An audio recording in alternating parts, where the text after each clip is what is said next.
El DIF se presentó en mi puerta con una acusación que lo cambió todo. Tocaron a mi puerta. Eran del DIF.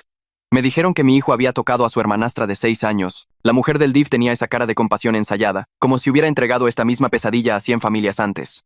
Detrás de ella, 2 policías, con las manos en el cinturón. Hemos recibido una acusación muy grave, dijo, mostrando su gafete. Su hijo, Mateo, ha sido acusado de contacto inapropiado con Sophie.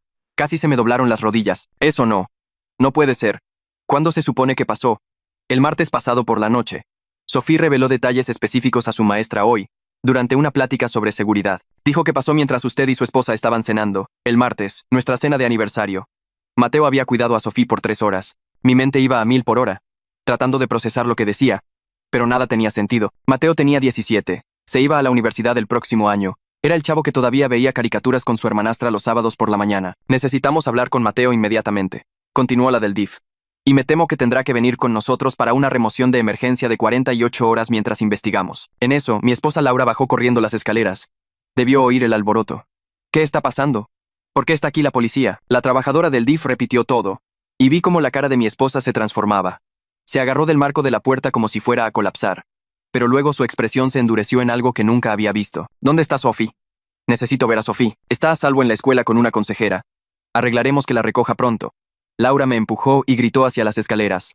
Mateo, baja ahora mismo. Mateo apareció arriba en pijama y una camiseta vieja de una banda, con el pelo alborotado de estar dormido. Vio a los oficiales y se congeló. ¿Papá? ¿Qué está pasando? La siguiente hora fue una pesadilla borrosa. Los oficiales registraron el cuarto de Mateo mientras él se sentaba en el sillón, llorando, diciendo una y otra vez que no entendía. Laura no lo dejaba acercarse a ella, ni siquiera lo miraba. Seguía diciendo, Sophie no mentiría sobre esto. Ella no inventaría algo así. La del DIF entrevistó a Mateo ahí mismo en nuestra sala. Sollozaba tanto que apenas podía hablar. Sí. Cuidó a Sophie el martes por la noche. Jugaron videojuegos. Le hizo macarrones con queso. Ella se durmió a las 8:30. Eso fue todo. Pero Sophie le había dado detalles a su maestra. Dijo que él le dijo que era un juego secreto especial del que no podía contarle a nadie. Los oficiales esposaron a mi hijo de 17 años en nuestra propia sala, mientras Laura se abrazaba a sí misma, meciéndose. Mateo me miró con puro terror en los ojos. Papá, te juro que no la toqué. Tienes que creerme. Quería creerle. Cada fibra de mi ser quería creerle. Pero Sophie tenía 6 años. ¿Por qué una niña de 6 años inventaría algo tan específico? Después de que se llevaron a Mateo, Laura y yo manejamos por separado para recoger a Sophie de la escuela. Cuando la vi en la oficina de la consejera, mi corazón se hizo pedazos. Se veía tan pequeña, no hacía contacto visual con nadie. Y caminaba cojeando. La consejera dijo que Sophie había sido muy valiente, que revelarlo era un primer paso importante. Laura cargó a Sophie en brazos hasta el coche. Intenté seguirla, pero Laura se volteó contra mí. No te acerques, ni siquiera puedo verte ahora mismo. Tu hijo hizo esto. Laura, no lo sabemos, tiene moretones. La enfermera encontró moretones en sus muslos. La voz de Laura se quebró. Tengo que llevarla al hospital para que la examinen. No nos sigas. Me quedé parado en ese estacionamiento de la escuela por 20 minutos, incapaz de moverme. Mi hijo estaba en el tutelar de menores. Mi hijastra iba a un examen de agresión. Mi esposa me culpaba. ¿Cómo se había derrumbado mi familia en una sola mañana? Esa noche Laura llegó a casa como a las 9 con Sophie dormida en brazos. Le habían recetado un sedante suave. La subió sin decir palabra. Y luego bajó con una maleta. Nos vamos a casa de mi madre. Laura, por favor, tenemos que hablar de esto. ¿Hablar de qué? Tu hijo tocó a mi hija. El examen mostró trauma. Ella dio detalles. ¿De qué hay que hablar? Él dice que no lo hizo. Mateo nunca me ha mentido sobre nada importante. Laura se rió, una risa amarga y aguda. Todos dicen que no lo hicieron. Cada depredador jura que es inocente. Sacó su teléfono y me mostró algo que había estado investigando. Mira. Solo el 2% de los niños mienten sobre el abuso. Así que, o Sophie está en esa diminuta minoría, o tu hijo es exactamente lo que la evidencia dice que es. Se fue con Sophie esa noche. La casa se sentía como una tumba. Algo me hizo recordar nuestro sistema de cámaras de vigilancia. Laura le había dado a los investigadores nuestras grabaciones, pero había una tablet vieja todavía conectada al respaldo en la nube. Y entonces lo encontré. 2 semanas antes de la acusación. Laura, sentada con Sophie mientras Mateo estaba en práctica de básquetbol. ¿Recuerda lo que practicamos, sí, mijita? La voz de Laura era clara en la grabación. Cuando la señora amable te pregunte, le dices que Mateo te tocó aquí. La vocecita de Sophie respondió. Pero Mateo no hizo eso. Es solo un juego, mi amor. Como cuando jugamos a la casita. Corrí al baño y vomité. Mi esposa la había entrenado. Justo entonces, sonó el timbre. Sé que estás ahí. Era Laura. Me alejé de la puerta. La pantalla de mi teléfono seguía brillando con ese video de Laura entrenando a Sophie. Laura golpeó más fuerte, el timbre sonando una y otra vez. Me temblaban tanto las manos que casi tiro el teléfono. Si abría esa puerta, ella sabría que encontré algo. Agarraría mi teléfono, borraría los archivos, destruiría la única prueba que podía salvar a Mateo. Corrí a la cocina y también cerré la puerta trasera con llave, luego revisé cada ventana del primer piso. La voz de Laura se hizo más fuerte afuera, gritando mi nombre, exigiendo que la dejara entrar. La ignoré y abrí Google en mi teléfono, tecleando con dedos que no dejaban de temblar.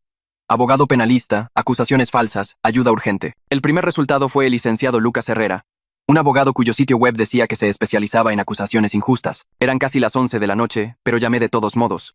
El teléfono sonó 1, 2, 3 veces, y pensé que se iría al buzón.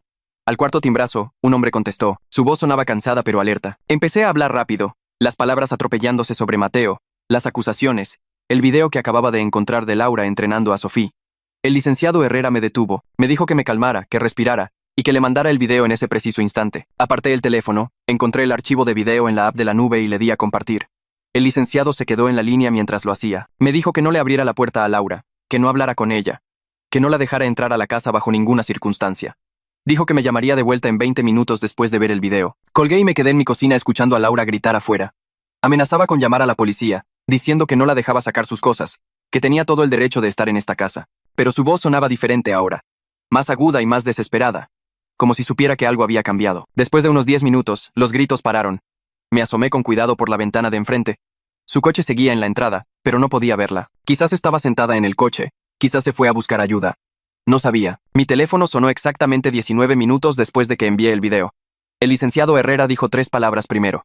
Esto lo cambia todo. Luego me dijo que el video era evidencia clara de adoctrinamiento, que podía probar la inocencia de Mateo, pero que necesitaba actuar rápido. Laura pensaría en borrar las grabaciones de la nube en cuanto se diera cuenta de que yo tenía acceso. Necesitaba descargar cada archivo de cada cámara, guardarlo en un disco duro, enviármelo por correo, respaldarlo en todos lados. El licenciado Herrera se quedó al teléfono mientras yo trabajaba. Agarré mi laptop y me metí al sistema de la nube. Había 6 cámaras en nuestra casa, y el sistema guardaba 30 días de grabación. Empecé a descargar todo, archivo tras archivo, viendo las barras de progreso avanzar lentamente. Los golpes de Laura empezaron de nuevo en la puerta principal, más fuertes ahora, más frenéticos. Gritaba que sabía lo que estaba haciendo, que más me valía no tocar esos archivos. Eso lo confirmó. Sabía exactamente qué había en esas cámaras. Las descargas tardaron una eternidad, casi una hora. Herrera me dijo que me quedara al teléfono con él todo el tiempo, que siguiera descargando incluso si Laura rompía una ventana o llamaba a la policía. Cerca de la medianoche, sus golpes finalmente pararon. Oí su coche arrancar y vi por la ventana cómo salía de reversa a toda velocidad, las llantas rechinando. Las descargas terminaron a las 12:45. Tenía cada archivo guardado en 3 lugares diferentes. El licenciado me llamó de vuelta a la 1 de la mañana. Su voz era diferente ahora, más enfocada, como si se hubiera puesto en modo abogado. Explicó que aunque el video era poderoso, debíamos tener cuidado en cómo lo usábamos. El abogado de Laura diría que estaba editado, fuera de contexto, que yo manipulé la grabación para incriminarla. Necesitábamos una estrategia. Dijo que ya estaba redactando una moción de emergencia para presentarla al juez en la audiencia de Mateo en el tutelar mañana por la tarde. La moción incluiría el video de adoctrinamiento y solicitaría un alto inmediato al proceso mientras se investigaba. Me dijo que intentara dormir algo, pero yo sabía que eso no pasaría. Después de colgar, abrí la app de la nube de nuevo y empecé a ver grabaciones del último mes. Vi cada video en doble velocidad buscando cualquier otra cosa que pareciera rara. Como a las 3 de la mañana, encontré el primero. Laura, sentada con Sofía en la cocina hace 2 semanas, haciéndole preguntas sobre Mateo de esta forma extraña y cuidadosa. ¿Mateo alguna vez te ha pedido guardar secretos? ¿Mateo te toca cuando papi no está viendo? Las preguntas se sentían diseñadas para plantarle ideas en la cabeza. Seguí viendo. A las 4:30, encontré otro clip de hace 3 semanas, Laura y Sofía en la sala. Laura preguntándole a Sofía si sabía que eran las partes privadas, si alguien alguna vez había tocado las suyas. Sofía dijo que no, y la cara de Laura puso una expresión extraña, como si estuviera decepcionada. El tercer clip era de hace casi un mes. Laura practicando con Sofía cómo hablar con los adultos sobre tocamientos, usando esta voz calmada y paciente, como si le estuviera enseñando el abecedario. Para las 6 de la mañana, tenía 3 videos más mostrando a Laura entrenando sistemáticamente a su hija. El sol salió y yo seguía sentado en la mesa de mi cocina, rodeado de laptops, teléfonos y discos duros de respaldo. No había dormido nada. Me ardían los ojos y me palpitaba la cabeza, pero no podía parar. Cada video era otra prueba de que mi esposa había destruido la vida de mi hijo a propósito. El licenciado Herrera me mandó un mensaje a las 7:30 para vernos en el juzgado a las 9. Traía a otra abogada, la licenciada Brenda Parra, experta en derecho familiar. Llegué temprano, parado en el estacionamiento del juzgado con una carpeta llena de capturas de pantalla impresas y una memoria USB con todos los videos. El licenciado llegó a las 9 con una mujer en un traje sastre gris impecable. Brenda me dio la mano y fue directo al grano. Dijo que este caso ahora era más grande que solo las acusaciones criminales contra Mateo. Se trataba de la custodia de Sofía, de protegerla de la manipulación de su propia madre. Estábamos caminando sobre la cuerda floja, intentando limpiar el nombre de Mateo y al mismo tiempo proteger a una niña de 6 años de más trauma. La audiencia empezó a las 2 de la tarde.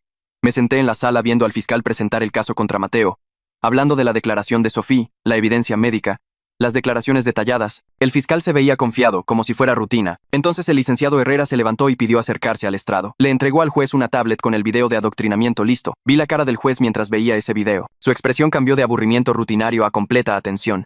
Lo vio 2 veces. Luego levantó la vista hacia el licenciado Herrera con otros ojos. El juez ordenó un alto inmediato al proceso. Exigió que Ricardo Valles, el investigador del DIF, explicara cómo no descubrieron este video durante su investigación. Ricardo se levantó, viéndose totalmente sorprendido. Admitió que solo revisaron las grabaciones que Laura les proporcionó voluntariamente. Laura les había dado clips del martes por la noche mostrando a Mateo y Sofía jugando videojuegos, pero no les había dado nada de las 2 semanas anteriores. El abogado de Laura saltó, intentando argumentar que el video era inadmisible, que estaba fuera de contexto, que Laura solo trataba de ayudar a Sofía a articular un trauma que había experimentado. El juez lo interrumpió a media frase. Ordenó un análisis forense completo de todas las grabaciones de seguridad de la casa. También ordenó que Sofía fuera evaluada por una psicóloga independiente, no la que Laura ya había visto. El juez dijo que Mateo podía ser liberado bajo mi custodia esa tarde, con un brazalete electrónico en el tobillo. Casi colapso de alivio. Pero cuando trajeron a Mateo, apenas lo reconocí. Solo había estado en el tutelar 2 días, pero parecía que había envejecido años. Sus ojos estaban vacíos y no me miraba. Cuando intenté abrazarlo, se encogió, como si yo fuera a lastimarlo. La consejera del centro de internamiento me dijo aparte que Mateo mostraba signos de trauma severo que necesitaba terapia inmediata. Firmé todos los papeles de liberación y llevé a Mateo a mi coche. No dijo ni una sola palabra. Solo miraba por la ventana con ojos muertos.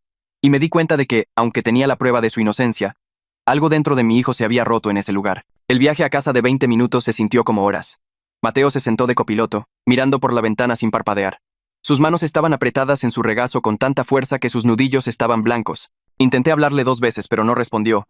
Ni siquiera me miró, solo seguía mirando a la nada como si ya no estuviera realmente allí. Cuando entramos a la cochera, se bajó antes de que apagara el motor y caminó directo a la puerta principal, esperando allí con los hombros encogidos hasta que abrí. La casa se veía exactamente igual que cuando nos fuimos al juzgado, pero se sentía diferente ahora, como entrar a un lugar donde algo terrible pasó. Mateo fue directamente arriba a su cuarto y cerró la puerta sin decir palabra. Me quedé al pie de las escaleras, escuchando cualquier sonido, pero no oí nada, ni pasos ni el crujido de la cama. La consejera del tutelar me había dicho antes de irnos que Mateo mostraba signos de una respuesta de trauma severo, que necesitaba ayuda profesional inmediata y monitoreo constante durante los próximos días. Dijo que los chicos que pasan por acusaciones falsas en internamiento a menudo desarrollan síntomas similares a las víctimas de tortura, porque el daño psicológico es así de intenso. Necesitaba asegurarme de que estuviera físicamente a salvo primero, que supiera que yo le creía completamente. Subí y toqué su puerta. Sin respuesta.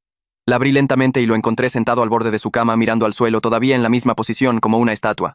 Me senté junto a él. Le dije que sabía que no había hecho nada, que tenía pruebas de que Laura lo había inventado todo, que íbamos a arreglar esto. No me miró ni respondió. Pero después de 1 minuto, su mano se movió ligeramente hacia la mía, sin tocarla, pero lo suficiente para saber que me había oído. Esa noche, como a las 7, sonó mi teléfono. Era el número del licenciado Herrera. Me dijo que el juez emitió una orden de protección temporal, prohibiéndole a Laura cualquier contacto con Mateo o Sofía, mientras continuaba la investigación. A Sofía la habían puesto en una casa de acogida de emergencia esa tarde, porque el DIF determinó que Laura era un peligro psicológico para su propia hija. El sistema que casi había destruido a mi hijo ahora estaba protegiendo a la hijita de Laura de su madre, y no sabía si sentirme aliviado o asqueado. Herrera dijo que la familia de acogida tenía experiencia con casos de trauma y que Sofía estaría a salvo allí, pero escuchar que a una niña de 6 años la arrancaban de todo lo que conocía porque su madre la usó como un arma me revolvió el estómago. Pregunté si podíamos visitarla. Herrera dijo que todavía no, que Sofía necesitaba tiempo para descomprimirse sin ningún adulto de su vida anterior cerca. El tutor legal asignado a su caso evaluaría la situación en unos días y decidiría qué contacto era apropiado. Le di las gracias a Herrera y colgué. Luego volví a subir a ver a Mateo. Estaba acostado en su cama ahora, pero todavía vestido, mirando al techo. Le conté lo de Sofía en la casa de acogida. Cerró los ojos pero no dijo nada. A la mañana siguiente, Ricardo Valles, del DIF, apareció en mi puerta a las 9. Su actitud era completamente diferente a cuando vino por primera vez a llevarse a Mateo. Se veía incómodo, cambiaba el peso de un pie a otro y de hecho se disculpó antes de entrar. Nos sentamos en la mesa de la cocina y sacó un cuaderno.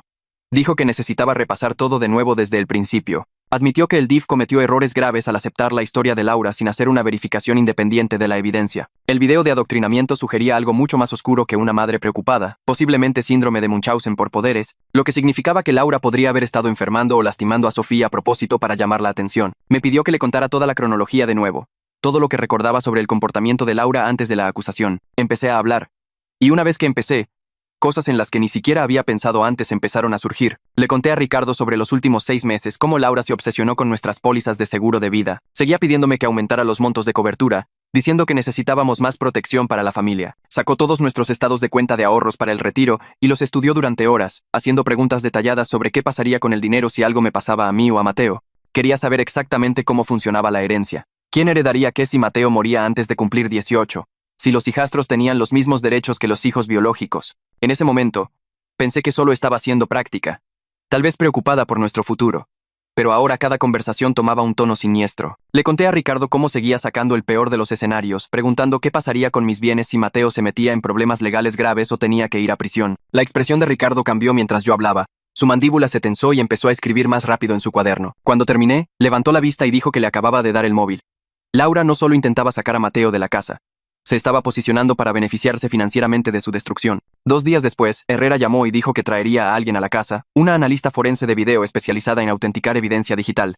La analista llegó con una laptop y varios discos duros externos, pasando 3 horas examinando cada archivo en nuestro sistema de respaldo en la nube. Confirmó que el video de la cámara de vigilancia mostrando a Laura entrenando a Sofía era completamente auténtico y sin editar, con metadatos que probaban que fue grabado exactamente 2 semanas antes de que Sofía hiciera su declaración en la escuela. Pero encontró algo más que hizo el caso aún más fuerte. Laura había entrado al sistema de la nube la mañana de la acusación, justo después de que Sofía fue a la escuela, y borró múltiples archivos de video de las semanas anteriores. La analista recuperó algunas de las grabaciones borradas y encontró otras 2 instancias de Laura entrenando a Sofía, haciéndole preguntas capciosas sobre Mateo, y corrigiéndola cuando decía que no había pasado nada malo. Laura había estado construyendo esta acusación falsa durante semanas, plantando sistemáticamente la historia en la mente de su hija y borrando la evidencia de su manipulación. Esa misma tarde, la licenciada Parra vino con una pila de documentos legales. Estaba presentando una moción de custodia de emergencia para Sofía a mi nombre, argumentando que Laura estaba abusando psicológicamente de su hija al usarla como un arma en lo que parecía ser un esquema para eliminar a Mateo de la familia y posiblemente beneficiarse de su destrucción. La moción incluía capturas de pantalla de los videos de adoctrinamiento, transcripciones de las grabaciones borradas y copias de todas las consultas financieras de Laura sobre las pólizas de seguro y las leyes de herencia. Brenda explicó que era una posibilidad remota porque yo solo era el padrastro de Sofía, no su padre biológico, pero la evidencia de la manipulación de Laura era tan fuerte que un juez podría concederme la custodia temporal mientras el caso penal avanzaba. Dijo que la familia de Laura pelearía duro, probablemente intentando que Sophie fuera puesta con su abuela, pero teníamos que intentarlo porque dejar a Sophie en el sistema de acogida a largo plazo tampoco era bueno para ella. Finalmente le conseguí a Mateo una cita con una terapeuta de trauma especializada en casos de acusaciones falsas. El consultorio de la terapeuta estaba en un edificio tranquilo en el centro, y la sala de espera tenía sillas cómodas y música tranquila. Mateo apenas levantó la vista durante todo el proceso de registro, solo asentía o negaba con la cabeza cuando le hacían preguntas directas. Esperé afuera durante la sesión, caminando por el pasillo durante 50 minutos hasta que la puerta se abrió. La terapeuta pidió hablar conmigo en privado y explicó que los síntomas de Mateo eran consistentes con alguien que experimentó tortura psicológica severa. Ser acusado falsamente de algo tan horrible y luego encerrado con criminales reales mientras todos asumían que eras culpable, creaba un trauma que era increíblemente difícil de procesar. Dijo que Mateo necesitaría terapia intensiva varias veces por semana durante meses, posiblemente años, e incluso así, podría no recuperarse nunca por completo de lo que Laura le hizo. Me dio señales de advertencia a las que estar atento y me dijo que la llamara de inmediato si Mateo mostraba alguna indicación de querer hacerse daño. 3 días después de la liberación de Mateo, el detective Jaime Flores vino a la casa por la noche. Se paró en el porche, incómodo, y preguntó si podía pasar a hablar. Nos sentamos en la sala y se disculpó por no investigar más a fondo antes de que se llevaran a Mateo de la casa. Dijo que Laura fue extremadamente convincente cuando fue a la estación, llorando y mostrándole documentación de un doctor sobre las heridas de Sofía que parecían respaldar su historia. Tenía expedientes médicos, fotos de moretones y la propia declaración de Sofía que era tan detallada que parecía imposible que una niña de 6 años la inventara. Admitió que le creyó a Laura porque las madres que reportan abuso usualmente dicen la verdad y no consideró que Laura misma podría haber sido quien lastimó a Sofía. Jaime sacó su propio cuaderno y dijo que ahora estaban investigando cómo Sofía obtuvo esas heridas porque la cronología no cuadraba con las afirmaciones de Laura en absoluto. El médico forense que revisó las fotos originales determinó que los moretones tenían al menos 4 días de antigüedad cuando fueron fotografiados, lo que significaba que ocurrieron antes del martes, cuando Mateo supuestamente tocó a Sofía. Laura había afirmado que las heridas eran recientes de la noche del martes, pero la evidencia mostraba que Sofía ya estaba herida días antes. Estaban investigando si Laura causó esas heridas ella misma para hacer la acusación más creíble. Jaime dijo que si podían probar que Laura lastimó deliberadamente a su propia hija para incriminar a Mateo, enfrentaría cargos adicionales de abuso infantil además de la denuncia falsa. Herrera me llamó la semana siguiente con otro avance. Obtuvo los registros telefónicos de Laura a través de una orden judicial y descubrió que llamó a su madre, Valeria, 17 veces en las 2 semanas previas a la acusación. La mayoría de las llamadas duraron de 20 a 40 minutos, mucho más que sus habituales llamadas rápidas. Cuando los investigadores fueron a interrogar a Valeria sobre las llamadas, se puso nerviosa y a la defensiva, afirmando que ella y Laura solo hablaban de cosas normales de la familia. Pero bajo presión, accidentalmente se le salió algo, diciendo que Laura le había contado sobre el plan para sacar a Mateo de la casa. El detective que la entrevistaba inmediatamente se enfocó en esa frase, y Valeria se dio cuenta de su error. Intentó retractarse y decir que se refería al plan de Laura de mandar a Mateo a la universidad temprano, pero era demasiado tarde. El detective presionó más, y Valeria finalmente admitió que Laura le había dicho semanas antes de la acusación que iba a asegurarse de que Mateo no pudiera interferir más con su familia. Valeria afirmó que no sabía que Laura se refería a acusaciones falsas, que pensó que Laura solo hablaba de poner límites más estrictos, pero su declaración le dio a los fiscales evidencia directa de premeditación. Herrera me llamó 2 días después de la entrevista de Valeria para decirme que el tribunal ordenó una evaluación independiente de Sofía por una psicóloga forense llamada doctora Magdalena Ibarra, especializada en casos de testimonio infantil. Magdalena había trabajado en cientos de investigaciones de abuso y podía detectar una declaración adoctrinada mejor que nadie en el estado. La evaluación tuvo lugar en un consultorio neutral con luces suaves y juguetes esparcidos para hacer que los niños se sintieran cómodos. No me permitieron entrar a la habitación,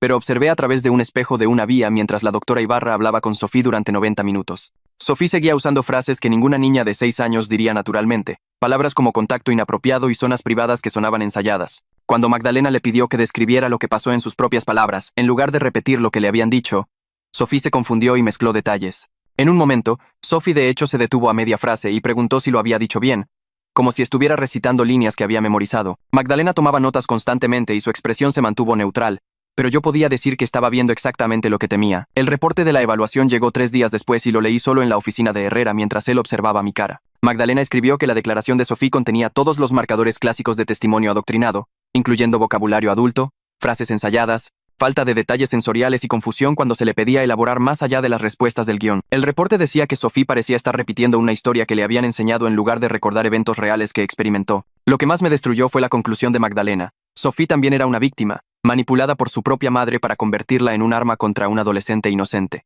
El reporte recomendaba terapia intensiva para Sofía para ayudarla a entender que no estaba en problemas y para deshacer el daño psicológico que Laura causó al forzarla a mentir. Me quedé allí sentado sosteniendo esas páginas y me sentí enfermo sabiendo que Laura había lastimado a ambos niños, convirtiendo a Sofía en cómplice de la destrucción de la vida de Mateo. Herrera me dejó sentarme en silencio un rato antes de explicar que el reporte sería evidencia crucial, pero que debíamos movernos con cuidado porque el abogado de Laura atacaría las credenciales y la metodología de Magdalena. 2 días después de que llegó el reporte, el abogado de Laura contactó a Herrera intentando negociar algún tipo de acuerdo. El abogado sugirió que tal vez Laura estaba confundida o malinterpretó lo que vio, que quizás todo esto fue un terrible error nacido de la protección maternal que salió mal. Herrera lo paró en seco y le dijo al abogado que el video de adoctrinamiento mostraba clara premeditación y manipulación deliberada de una niña. Íbamos a buscar cargos criminales completos contra Laura por denuncia falsa, corrupción de menores y abuso infantil. No habría acuerdo, ni reducción, ni compasión por alguien que usó como arma al sistema legal y a su propia hija para destruir a un adolescente. Esa noche, tuve que sentar a Mateo y explicarle por qué Sofía no volvía a casa y por qué su madrastra estaba siendo investigada criminalmente. Escuchó sin hablar, con la cara en blanco, como si hubiera aprendido a apagar sus emociones para protegerse. Cuando terminé de explicar todo, preguntó en voz baja si todos en la escuela sabían de qué lo habían acusado. Se me oprimió el pecho cuando tuve que decirle que sí, que la acusación se había esparcido por su escuela en horas y que todos sabían los detalles. Asintió lentamente y se fue a su cuarto sin decir otra palabra. La semana siguiente trajo una nueva tortura cuando las cartas de aceptación de la Universidad de Mateo empezaron a llegar en sobres gruesos con felicidades impreso afuera. La escuela de sus sueños le mandó su aceptación con una oferta de beca de mérito.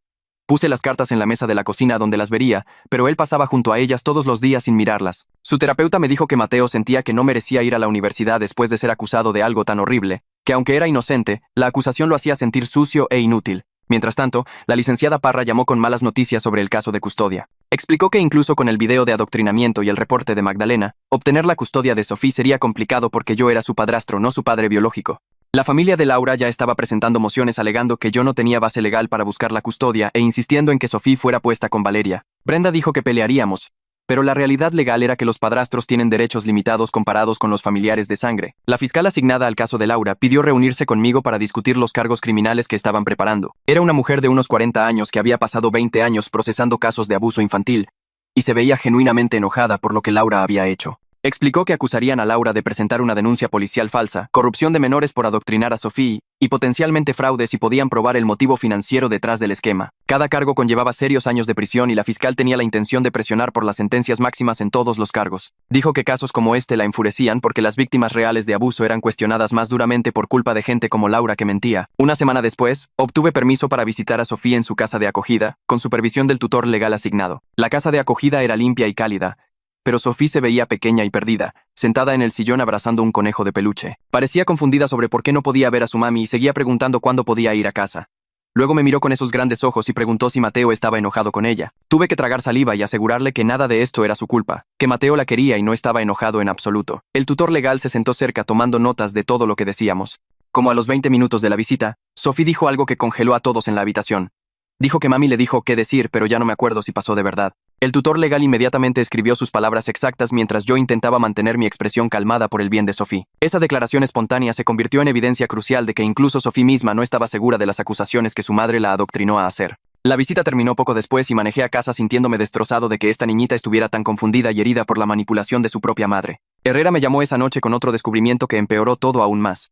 Había conseguido acceso a los registros financieros de Laura a través de la investigación y encontró algo impactante. 6 meses atrás, Laura contrató una póliza de seguro de vida para Mateo por 10 millones de pesos, sin mi conocimiento o consentimiento, poniéndose a ella misma como la beneficiaria. Herrera contactó a la compañía de seguros y confirmaron que Laura había llamado varias veces durante los últimos meses, haciendo preguntas detalladas sobre los procedimientos de pago si algo le pasaba a Mateo antes de cumplir 18. Había preguntado específicamente si los beneficiarios recibían el pago si la persona asegurada moría en el tutelar de menores o en prisión. El representante de la compañía de seguros recordaba las llamadas porque parecían inusuales y sospechosas, pero no tenían bases legales para negar la póliza en ese momento. Herrera dijo que esto era la prueba del motivo financiero que los fiscales necesitaban para escalar los cargos contra Laura a intento de fraude y posiblemente conspiración para cometer homicidio, si podían probar que ella pretendía que Mateo muriera en el tutelar. Colgué con Herrera y me quedé sentado mirando la pantalla de mi teléfono por, no sé, cuánto tiempo.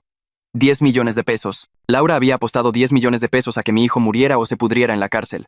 Mis manos empezaron a temblar tanto que se me cayó el teléfono. Lo recogí, fui al baño y vomité otra vez, igual que cuando encontré el video de adoctrinamiento. Esto no era solo sobre destruir la vida de Mateo o sacarlo de la casa, lo quería muerto. Las notas del representante de la aseguradora decían que Laura preguntó específicamente sobre pagos si algo pasaba en el tutelar, no si se enfermaba, no si había un accidente. Si algo pasaba en el tutelar, donde los chicos son golpeados o peor cada día. Salí del baño y Mateo estaba parado en el pasillo. Su cara me dijo que había oído todo.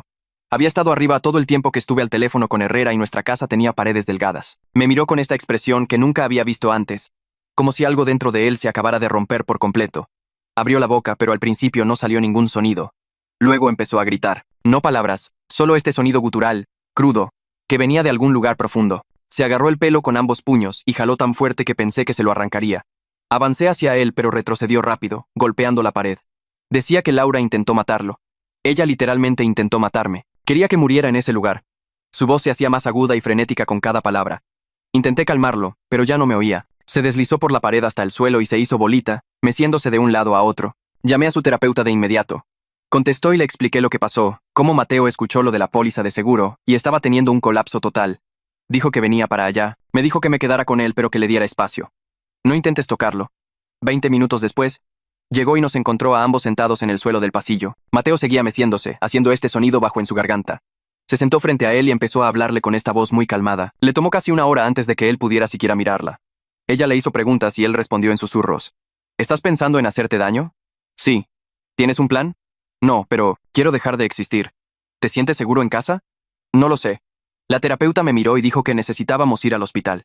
Mateo necesitaba estar en un lugar seguro donde pudieran vigilarlo todo el tiempo. Dijo las palabras clínica psiquiátrica y vi la cara de Mateo desmoronarse. Pensó que lo estaban encerrando de nuevo. Ella explicó que no era como el tutelar. Era un hospital donde ayudan a la gente que tiene pensamientos de hacerse daño. Se quedaría 72 horas y luego veríamos cómo estaba. Mateo no se resistió. Eso me asustó más que nada. Cómo simplemente asintió y se levantó, como si ya no le importara lo que le pasara. Manejamos a la clínica en silencio. La terapeuta nos siguió en su propio coche. El lugar parecía un hospital normal por fuera, pero por dentro todo estaba cerrado con llave. Tuvimos que pasar por 3 puertas con seguro electrónico. La enfermera de admisión le hizo a Mateo un montón de preguntas mientras yo llenaba papeles. Le quitaron las agujetas y el cinturón. Revisaron sus bolsillos y su mochila. Luego vino un consejero y dijo que era hora de que me fuera, que Mateo necesitaba instalarse. Intenté abrazarlo, pero se quedó allí, rígido. No me miraba. Un miembro del personal se lo llevó por otra puerta cerrada y él se fue. Llegué a mi coche antes de derrumbarme por completo.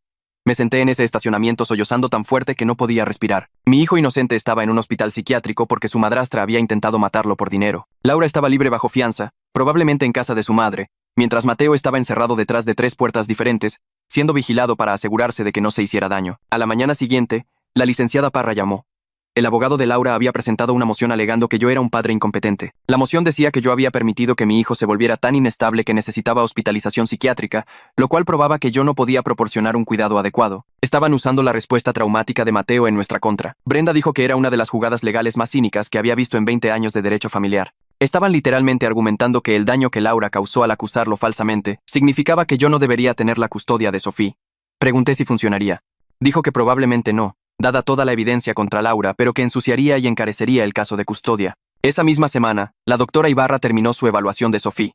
Envió un reporte formal al tribunal que pude leer a través de Brenda. El reporte decía que Sophie mostraba claras señales de abuso emocional por ser usada como una herramienta en el esquema de su madre. Magdalena escribió que Sophie mostraba confusión sobre la realidad versus lo que le habían dicho que dijera, ansiedad por decepcionar a su madre y miedo de meterse en problemas por decir la verdad. Recomendaba que Sophie tuviera cero contacto con Laura hasta que Laura completara un tratamiento psicológico extenso y posiblemente nunca más contacto sin supervisión. El reporte era brutal en su evaluación de lo que Laura le había hecho a su propia hija. Unos días después, Ricardo Valles, del DIF, me llamó.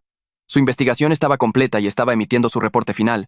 Me leyó partes por teléfono. El reporte limpiaba completamente a Mateo de cualquier fechoría y recomendaba que los derechos parentales de Laura sobre Sophie fueran terminados inmediatamente. Ricardo había documentado cómo Laura manipuló sistemáticamente el sistema de protección infantil para usarlo como arma contra un adolescente inocente. Había encontrado su historial de búsqueda en Internet mostrando que había investigado acusaciones falsas, técnicas de adoctrinamiento y cómo funcionan las investigaciones del DIF. Había planeado todo cuidadosamente. Ricardo se disculpó de nuevo por no detectarlo antes, dijo que el sistema le había fallado a Mateo y que se aseguraría de que los protocolos cambiaran. Al tercer día, pude visitar a Mateo en la clínica. Me llevaron a una sala común con sillas de plástico y pósters motivacionales en las paredes. Mateo entró, viéndose más pequeño, usando una pijama de hospital. Tenía ojeras oscuras. Nos sentamos y le pregunté cómo estaba. Dijo que la medicación ayudaba, que ya podía dormir sin ver la cara de Laura o escuchar las puertas del tutelar cerrarse de golpe. Su voz era plana, pero estaba hablando en frases completas de nuevo. La terapeuta había trabajado con él en un plan de seguridad para cuando saliera. Tenía que prometer decirla a alguien si empezaba a tener pensamientos de hacerse daño. Tenía que aceptar terapia ambulatoria intensiva 3 veces por semana. Entonces dijo algo que me sorprendió. Me dijo que quería testificar contra Laura, si eso significaba proteger a Sophie de ser usada así de nuevo. Dijo que Sophie no debería crecer pensando que lo que pasó fue su culpa. Sus ojos tenían una mirada determinada que no había visto desde antes de la acusación. Herrera llamó esa noche con noticias sobre el juicio penal.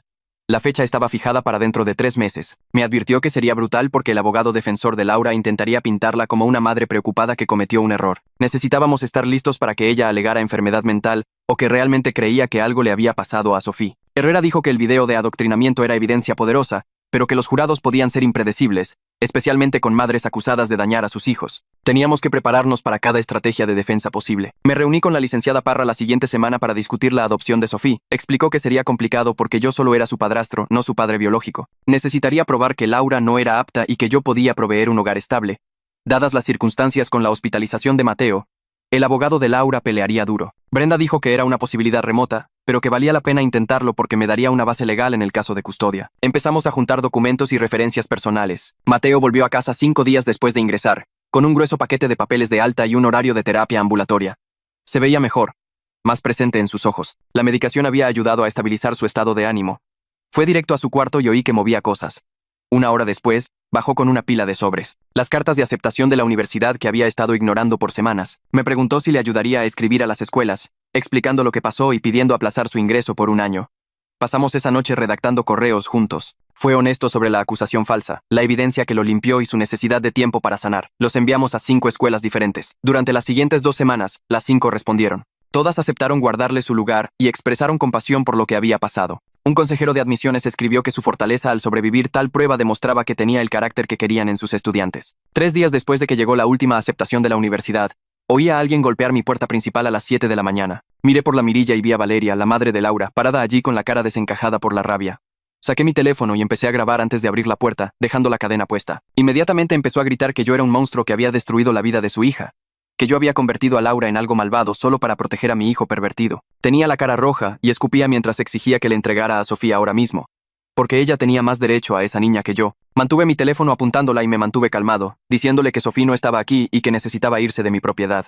Ahí fue cuando empezó a amenazar, diciendo que conocía gente que podía asegurarse de que yo nunca obtuviera la custodia, que haría mi vida un infierno en el tribunal, que más le valía a Mateo cuidarse la espalda, que el karma venía por él. Siguió así por casi 10 minutos mientras yo grababa cada palabra.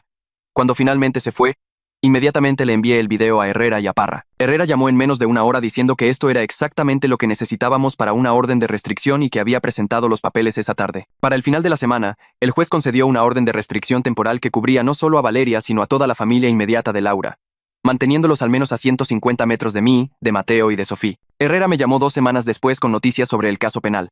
La fiscalía le había ofrecido a Laura un trato: 15 años con posibilidad de libertad condicional después de servir al menos 10, a cambio de declararse culpable de todos los cargos y renunciar a sus derechos parentales sobre Sophie permanentemente. Herrera dijo que Laura de hecho estaba pensando en aceptarlo porque la evidencia en su contra era tan fuerte que ir a juicio significaba arriesgarse a 25 años o más. El video de adoctrinamiento era condenatorio.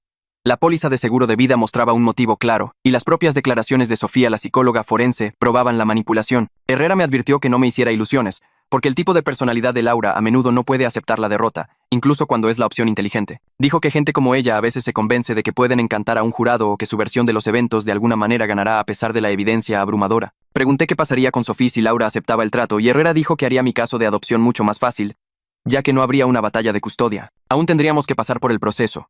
Pero la renuncia firmada de Laura a sus derechos eliminaría el mayor obstáculo. 2 días después, Herrera llamó de nuevo. Laura había rechazado el trato. Su abogado aparentemente la convenció de que podían argumentar que ella genuinamente creía que algo le pasó a Sophie y que el video de adoctrinamiento solo la mostraba intentando ayudarla a articular un trauma real que había experimentado. Planeaban traer testigos expertos que testificarían sobre cómo las madres a veces usan preguntas capciosas cuando sospechan abuso y que las acciones de Laura venían de un instinto protector en lugar de intención maliciosa. Herrera dijo que era una defensa débil, pero que los jurados podían ser impredecibles, especialmente cuando una madre estaba en juicio. Me advirtió que el juicio sería brutal porque intentarían pintar a Mateo como sospechoso y a mí como un padre en negación. Necesitábamos estar listos para que retorcieran todo para hacer ver a Laura como una madre preocupada que cometió errores, en lugar de alguien que deliberadamente intentó destruir la vida de un adolescente por dinero. Mientras tanto, la terapia de Sophie estaba haciendo progresos reales.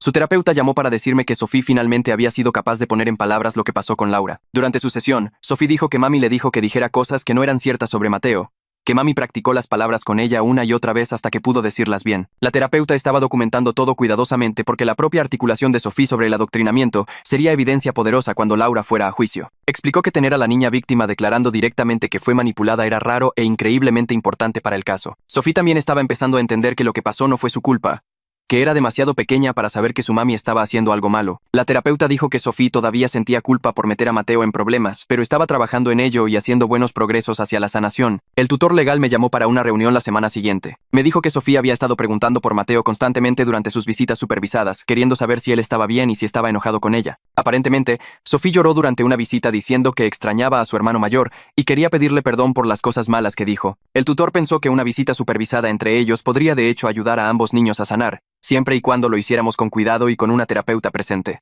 Lo organizamos para el siguiente sábado en el edificio del Tribunal de Familia, en una sala diseñada para contacto supervisado. Estaba nervioso por cómo reaccionaría Mateo, porque había estado tan frágil desde que todo pasó. Pero su terapeuta pensó que podría darle un cierre ver que Sophie estaba bien y no lo culpaba. El día de la visita, llevé a Mateo al juzgado y nos sentamos en la sala de espera hasta que nos llamaron. Sophie ya estaba en la sala con su madre de acogida y la terapeuta supervisora cuando entramos. En el segundo que Sophie vio a Mateo, rompió a llorar y corrió a través de la sala hacia él. Mateo cayó de rodillas y ella le rodeó el cuello con los brazos, sollozando. Perdón por decir esas cosas que no eran verdad. Mateo también lloraba, abrazándola y diciéndole una y otra vez que sabía que no era su culpa, que no estaba enojado con ella, que la quería y siempre la querría. Se sentaron en el suelo juntos por casi 20 minutos mientras Sophie lloraba y Mateo solo la abrazaba, meciéndola suavemente como solía hacer cuando ella tenía pesadillas. La terapeuta me dijo después que esto era exactamente lo que ambos necesitaban, que el alivio de Sophie al saber que Mateo no la odiaba era visible en todo su cuerpo, y que Mateo parecía encontrar algún tipo de propósito en proteger a su hermanita de más daño. Su propia terapeuta dijo después que ayudar a Sophie podría de hecho acelerar su sanación, porque le daba una manera de reclamar poder en una situación donde había sido completamente impotente. 8 semanas antes de la fecha del juicio, Herrera recibió otra llamada del abogado de Laura. Volvían con una oferta mejor. Laura se declararía culpable de todos los cargos, aceptaría 20 años de prisión, renunciaría a todos los derechos parentales sobre Sophie y proporcionaría una confesión completa por escrito detallando su motivo financiero y exactamente cómo adoctrinó a Sophie. El abogado admitió que Laura finalmente se dio cuenta de que iba a ir a prisión de todos modos y quería algo de control sobre el resultado,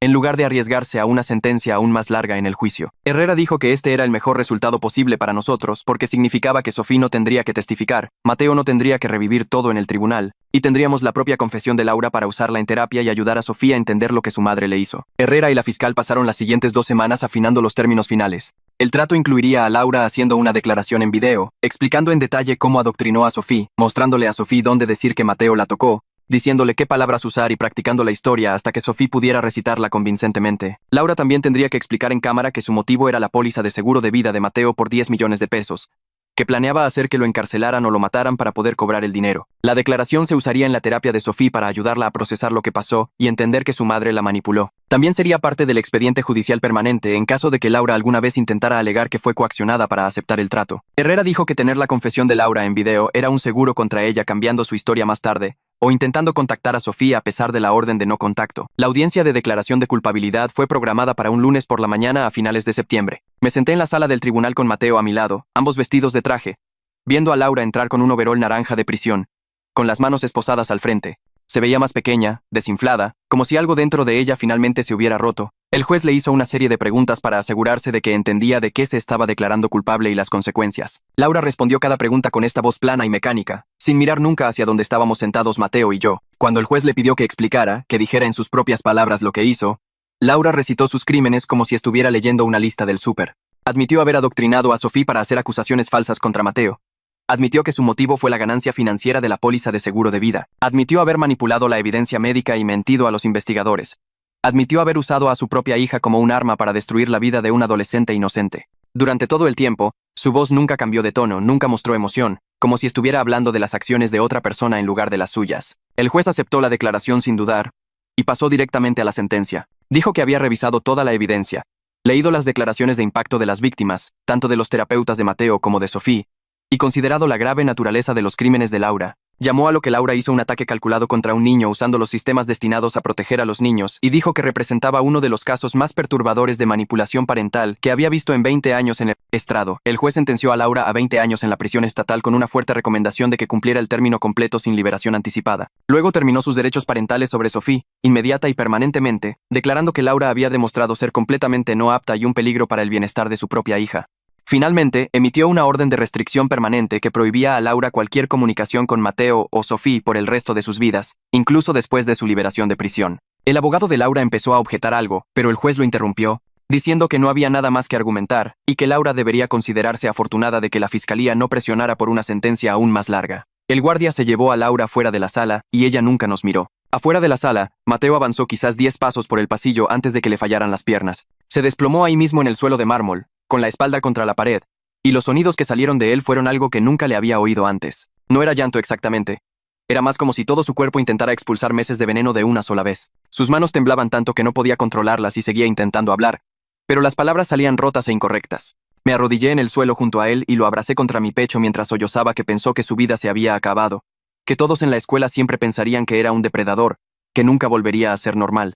La gente pasaba junto a nosotros en el pasillo del juzgado y algunos miraban, pero no me importó. Mateo necesitaba sacar esto, necesitaba liberar lo que fuera que Laura le había infectado durante esos meses de terror. Lloró hasta que su garganta estuvo irritada y su cara roja e hinchada, y yo solo lo abracé y le dije que ya había terminado, que ella ya no podía hacerle daño. Eventualmente su respiración se calmó y los temblores pararon, y se limpió la cara con la manga como si estuviera avergonzado. Nos quedamos sentados en ese frío suelo del juzgado por probablemente 20 minutos antes de que cualquiera de los dos pudiera levantarse. 2 semanas después, estaba de vuelta en un tribunal diferente para la audiencia de custodia. La madre de Laura, Valeria, apareció con su propio abogado, argumentando que yo no tenía conexión biológica con Sophie y que ella debería irse con familia de sangre. El tutor legal se levantó y presentó un grueso reporte sobre el apego de Sophie conmigo y con Mateo, todo el progreso que había hecho en terapia, el ambiente hogareño estable que yo podía proveer. La terapeuta de Sophie testificó sobre cómo Sofía hablaba de mí como su papá y preguntaba constantemente cuándo volvería a casa. El juez revisó toda la evidencia, miró el historial de Valeria de solapar el comportamiento de Laura y tomó su decisión en menos de 5 minutos. Me concedió la custodia legal completa de Sophie, efectiva inmediatamente.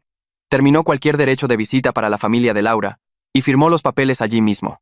Oficialmente, Sophie se convirtió en mi hija. Valeria gritó algo sobre que esto estaba mal mientras el guardia la escoltaba fuera, pero el juez simplemente pasó al siguiente caso como si ya estuviera olvidado. Salí de ese tribunal con papeles legales que decían que Sofía era mía para protegerla, y por primera vez en meses, sentí que realmente podía respirar. Traer a Sofía a casa 3 días después fue más difícil de lo que esperaba. Saltaba por la casa emocionada de ver su cuarto de nuevo, pero luego se quedaba callada y preguntaba cuándo volvería mami. Su terapeuta me había preparado para esto. Me dijo que Sofía estaría de luto por la madre que creía tener, incluso mientras se adaptaba a la seguridad. Establecimos rutinas como sugirió la terapeuta. Misma hora de desayuno todos los días, mismo ritual para dormir. Estructura predecible para ayudarla a sentirse segura. Mateo sorprendió a todos al ser increíblemente paciente y tierno con ella. Se sentaba en el suelo a jugar a las muñecas con ella por horas, dejándola dirigir todo, sin mostrar nunca frustración cuando ella hacía las mismas preguntas una y otra vez. Una noche lo encontré leyéndole un cuento antes de dormir, haciendo todas las voces de los personajes. Y Sophie se reía de una manera que no había oído desde antes de que todo pasara. Me vio observando y solo se encogió de hombros, pero pude ver que algo había cambiado en él. Cuidar de Sophie lo estaba ayudando a sanar a él también. Una semana después de que Sophie llegó a casa, Mateo me dijo que había decidido tomarse un año sabático antes de la universidad. Dijo que necesitaba tiempo para acomodar su cabeza, para ayudar a Sofía a ajustarse, para descubrir quién era él después de todo lo que Laura le hizo. Quise argumentar que no debería dejar que esto descarrilara su futuro, pero su terapeuta dijo que en realidad era una decisión saludable, que estaba reconociendo sus límites y priorizando su sanación. Mateo consiguió un trabajo de medio tiempo en una librería en el centro, acomodando estantes y ayudando a clientes a encontrar libros. Volvió a casa después de su primer turno viéndose más relajado de lo que lo había visto en meses. Dijo que se sentía bien hacer algo normal donde nadie conocía su historia. Siguió yendo a terapia intensiva 2 veces por semana, trabajando en el trauma poco a poco. Algunos días eran más difíciles que otros, días en los que apenas se levantaba de la cama, pero lentamente podía ver cómo reconstruía el sentido de identidad que Laura intentó destruir. Empezó a hablar del futuro de nuevo, haciendo planes, creyendo que tenía una vida por delante. 6 meses después de la sentencia de Laura, la terapeuta de Mateo me llamó para una sesión conjunta para discutir su progreso. Dijo que Mateo había hecho avances notables en procesar el trauma y estaba listo para reducir la terapia a sesiones semanales en lugar de 2 veces por semana. Durante la sesión, Mateo admitió que todavía tenía pesadillas sobre el tutelar a veces, que todavía se despertaba en pánico pensando que estaba de vuelta en esa celda, pero las pesadillas eran menos frecuentes ahora, quizás una vez a la semana en lugar de cada noche, y usualmente podía calmarse a sí mismo sin entrar en espiral. Dijo que estaba empezando a creer que realmente tenía un futuro de nuevo, que podía ir a la universidad el próximo año y tal vez tener una vida normal. La terapeuta nos advirtió que la recuperación del trauma no es lineal, que todavía habría días difíciles, pero que Mateo había desarrollado buenas habilidades de afrontamiento y un fuerte sistema de apoyo. Verlo hablar sobre su progreso con algo parecido a la esperanza en su voz me hizo darme cuenta de lo cerca que estuvimos de perderlo por completo.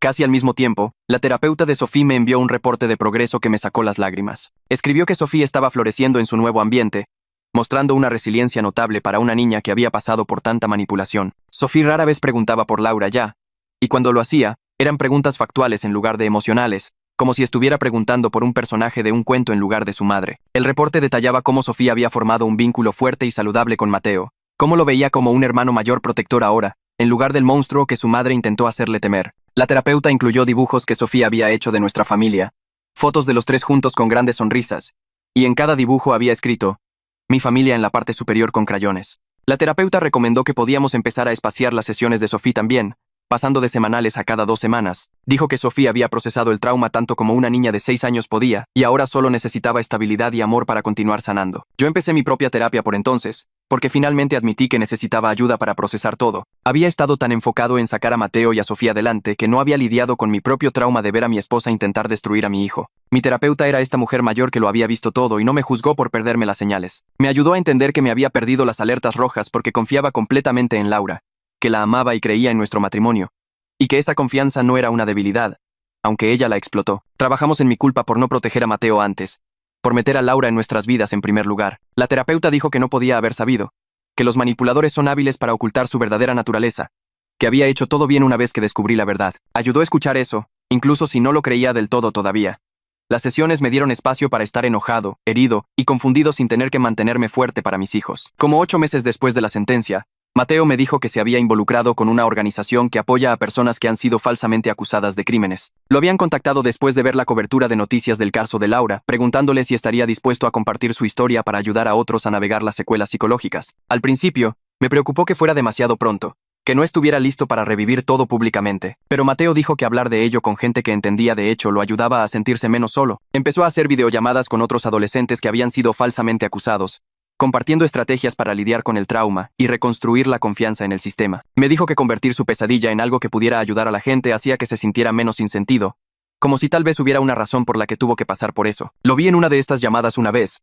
Vi cuán paciente y compasivo era con un chico que estaba donde él había estado meses atrás, y me sentí orgulloso de la persona en la que se estaba convirtiendo a pesar de todo lo que Laura le hizo. Recibí una carta de la compañía de seguros unos 9 meses después del arresto de Laura.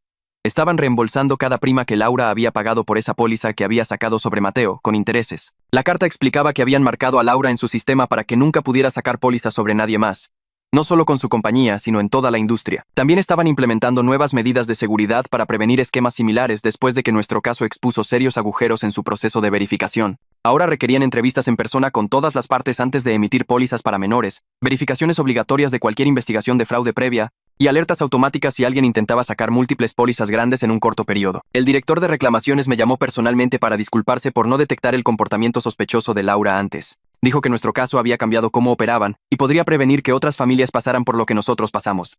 Deposité el cheque del reembolso en el fondo universitario de Mateo, pensando que era la mejor manera de usar dinero que vino del malvado plan de Laura. Sofía empezó el kinder ese otoño en la escuela de nuestro vecindario, sin que nadie supiera nada de su historia. Me había reunido con la directora y su maestra en privado para explicarles que había pasado por un trauma pero que estaba bien en terapia, sin dar detalles específicos. Acordaron vigilar cualquier señal de que estuviera batallando, pero tratarla como a cualquier otra alumna. Sofía hizo amigos fácilmente desde el primer día, volviendo a casa parloteando sobre niñas llamadas Yana, Zoe y Danilo, con quienes jugaba en el recreo. Su maestra mandaba a casa reportes entusiastas sobre lo brillante y feliz que era, cómo participaba en clase y ayudaba a otros niños que tenían dificultades. En la primera junta de padres y maestros, la maestra me dijo que Sofía no mostraba signos de trauma o problemas de comportamiento, que era solo una niña de kinder normal y bien adaptada que amaba la clase de arte y la hora del cuento. Ver a Sofía florecer con este nuevo comienzo, verla hacer amigos y aprender, y simplemente ser una niña normal, se sintió como el mejor resultado posible después de todo lo que había pasado. Esa primavera, Mateo empezó a trabajar en las solicitudes para la universidad de nuevo, para el siguiente semestre de otoño. Se sentaba en la mesa de la cocina por horas con su laptop, tecleando y borrando y reescribiendo su ensayo de admisión. Le pregunté sobre qué estaba escribiendo y dijo que estaba contando su historia, la pesadilla completa de ser falsamente acusado y cómo sobrevivió. Su consejera universitaria me llamó una semana después y dijo que nunca había leído algo tan poderoso en 20 años de revisar ensayos, que la escritura de Mateo mostraba una fuerza y autoconciencia increíbles para alguien de su edad. Las aceptaciones empezaron a llegar en marzo, sobres gruesos de escuelas incluso mejores que las que lo habían aceptado antes, incluyendo 2 universidades de alto prestigio que mencionaron específicamente su ensayo en sus cartas de aceptación. Mateo abrió cada una cuidadosamente, leyendo las cartas en voz alta para mí y para Sophie, y lo vi empezar a creer que realmente tenía un futuro de nuevo. Puse la casa en venta en abril porque ninguno de nosotros soportaba vivir en el lugar donde Laura había destruido nuestras vidas. El agente inmobiliario dijo que se vendería rápido, dada la colonia, y recibimos 3 ofertas en una semana. Acepté una de una pareja joven que no tenía idea de lo que había pasado allí, y cerramos el trato 30 días después. El nuevo lugar estaba a 20 minutos, en un distrito escolar diferente. Una casa más pequeña, pero con un gran patio trasero y sin recuerdos traumáticos impregnados en las paredes. Sophie pudo elegir todo para su nuevo cuarto y eligió pintura morada, cortinas moradas y un edredón morado cubierto de estrellas. Mateo pasó un sábado entero ayudándola a pintar. Ambos terminaron con más pintura encima que las paredes, riendo de una manera que no había oído desde antes de la acusación. Me paré en la puerta viéndolos trabajar juntos y sentí que algo se liberaba en mi pecho, como si tal vez realmente fuéramos a estar bien. La fecha de lo que habría sido mi aniversario con Laura llegó en junio y decidí reclamarla. Llevé a Mateo y a Sofía a su restaurante favorito, un lugar con hamburguesas enormes y un menú de postres que hacía que los ojos de Sofía se abrieran como platos. Pedimos demasiada comida y Sofía pidió un sundae de chocolate del tamaño de su cabeza. Mateo levantó su vaso de agua e hizo un brindis, diciendo: «De todos modos, esta familia es mucho mejor que la anterior». Sofía chocó su vaso contra el de él y asintió tan entusiastamente que salpicó agua sobre la mesa.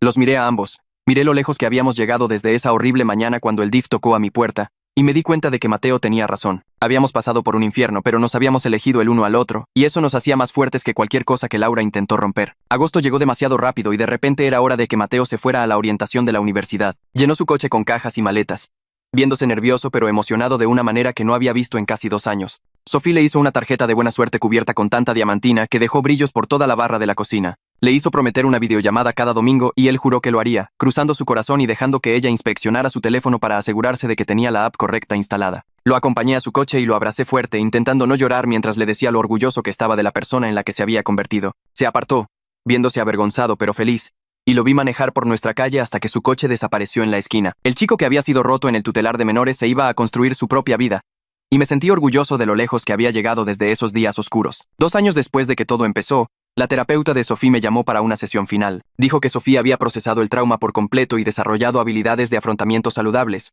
que ya no necesitaba tratamiento. Sofía quería celebrar haber terminado la terapia, así que le dejé tener una fiesta con sus amigas de la escuela que no sabían nada de lo que había sobrevivido. 8 niñitas corrieron por nuestro patio trasero comiendo pastel y jugando, y Sofía brillaba de felicidad toda la tarde. La mamá de su mejor amiga me preguntó qué celebrábamos, y solo dije que era un día especial para Sofía, sin explicar que estábamos marcando el fin de una pesadilla que su hija nunca tendría que entender. Llegó una carta del gobierno estatal en septiembre con un sello oficial en el sobre. Adentro había una disculpa por cómo el DIF había manejado nuestro caso, reconociendo que habían cometido serios errores al aceptar la narrativa de Laura sin una investigación adecuada. La carta explicaba que habían implementado nuevos protocolos gracias a lo que nos pasó, incluyendo una revisión obligatoria de toda la evidencia disponible antes de remover niños de sus hogares y requisitos para la verificación independiente de acusaciones. Habían añadido capacitación extra para los investigadores sobre adoctrinamiento y trastornos facticios.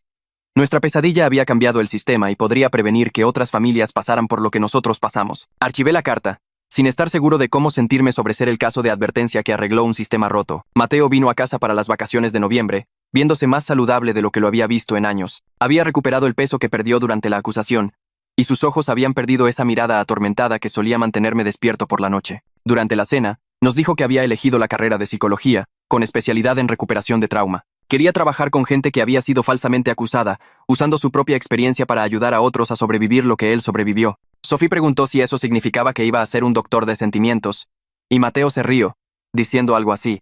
Explicó que pasar por algo terrible podía destruirte o darte un propósito, y que él había decidido convertir su pesadilla en algo que ayudara a la gente. Lo vi hablar sobre sus planes con tanta pasión, y me di cuenta de que Laura no lo había roto después de todo. Solo le había mostrado qué tan fuerte era para sobrevivir. 2 años después de la sentencia de Laura, me senté en la audiencia de la obra de teatro de la escuela de Sophie, viéndola actuar con total confianza. Tenía un diálogo como un árbol parlante y entregó cada línea con entusiasmo, haciendo reír a los otros padres. Mateo estaba sentado a mi lado, aplaudiendo más fuerte que nadie cuando ella hizo su reverencia, y Sophie nos vio entre la multitud y saludó con tanta fuerza que casi derriba al niño junto a ella. Después del show, corrió hacia nosotros y Mateo la levantó, dándole vueltas mientras ella se reía. No éramos la familia que se suponía que debíamos ser, la que había imaginado cuando me casé con Laura. Éramos algo diferente, algo que habíamos construido de los restos de su traición. Éramos la familia que elegimos ser, y esa elección nos hizo más fuertes de lo que las mentiras de Laura jamás podrían romper. Y esa es la historia de hoy. Muchas gracias por estar aquí para compartirla conmigo. Espero que te haya dejado sintiéndote un poco más ligero.